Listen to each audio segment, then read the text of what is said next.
Hello relatives, welcome to this week's Schlag Bite for the week January 18th, 2010, entitled Hook Up with Avatar.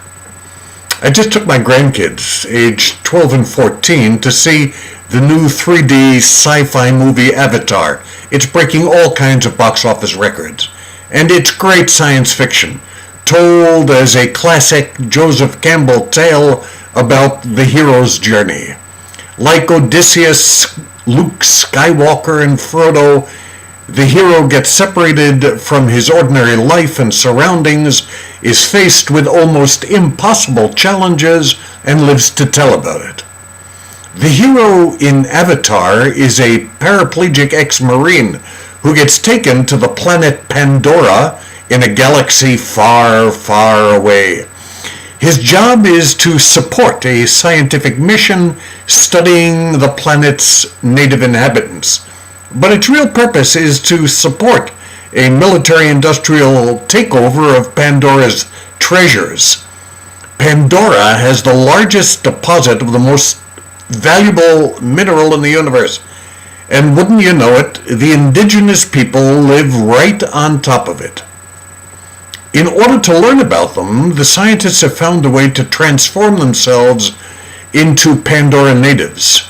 They become these sensually lean, blue aliens who energetically connect to each other, connect to animals and to trees, in a special way that gives a whole new meaning to the concept of hooking up. In his transformed state, the ex-Marine is no longer paralyzed.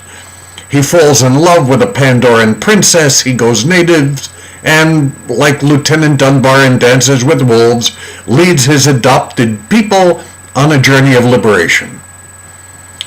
The forces of evil, of course, have an overwhelming technological advantage.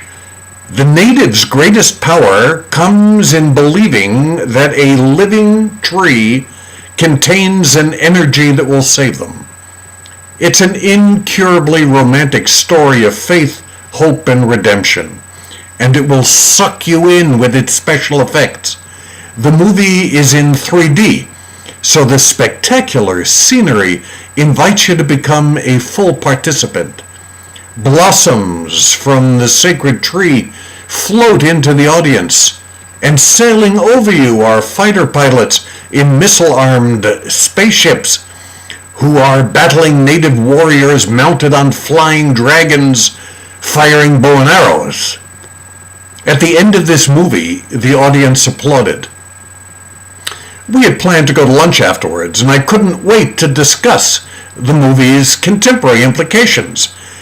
The ongoing saga of the annihilation of native people, greed and exploitation as a national policy, and how far do you go in following orders that you can't live with?